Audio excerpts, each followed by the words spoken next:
going to talk about pessimism. Lying in bed, I came across a sentence from a TED Talk. Pessimists are always right, but optimists are the ones moving forward. Is pessimism really nothing more than meaningless negative energy or just a fig leaf for failures? As a philosophical trend and psychological phenomenon, pessimism has always been closely linked to humanity's reflection on its own situation. Its core is not simply the catharsis of negative emotions, but rather a systematic observation of the essence of the world and human nature. In the history of philosophy, Schopenhauer first constructed pessimism into a complete theoretical system, arguing that the will to live, as the noumenon of the world, traps humans in an endless cycle of desire. This ontological pessimism finds a corresponding mechanism in psychology. The human cognitive system's preference for processing negative information makes painful experiences more memorable than happiness. This interdisciplinary double validation forms the foundational framework of pessimistic theory. The profundity of pessimism from a philosophical perspective lies in its refusal to treat optimism as a self-evident premise. In The Birth of Tragedy, Nietzsche revealed the opposition between Apollonian and Dionysian spirits, essentially pointing out that humans must face the cruel truth of existence.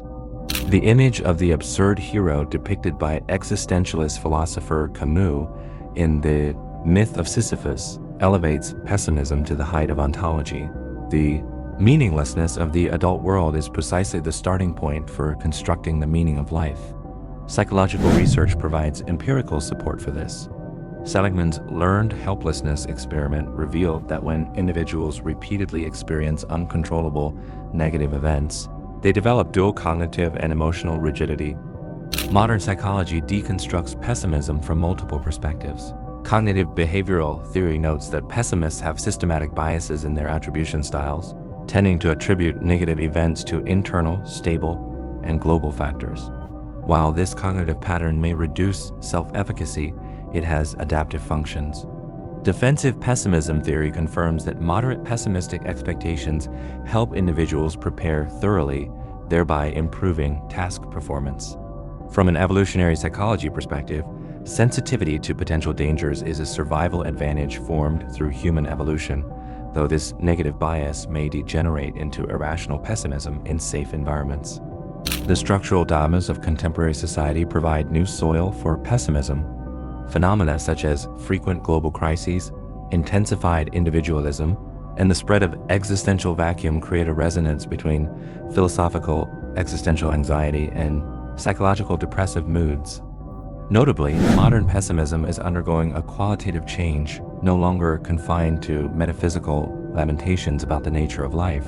It has transformed into critical thinking about specific social issues. The contemporary value of pessimism lies in its alert function and depth of reflection. When blind optimism becomes part of the mainstream ideology, philosophical pessimism about institutions can maintain the balance of the cognitive system. Psychological studies have confirmed that realistic pessimistic expectations, distinct from pathological depressive tendencies, can improve decision-making quality. At the intersection of philosophy and psychology, we can reposition pessimism. It is not the answer to life, but a way of continuous questioning. Not the endpoint of cognition, but a catalyst for intellectual evolution. This positioning retains pessimism's fidelity to the real world while avoiding the trap of determinism, providing modern people with a framework that balances depth and practicality for addressing existential anxiety.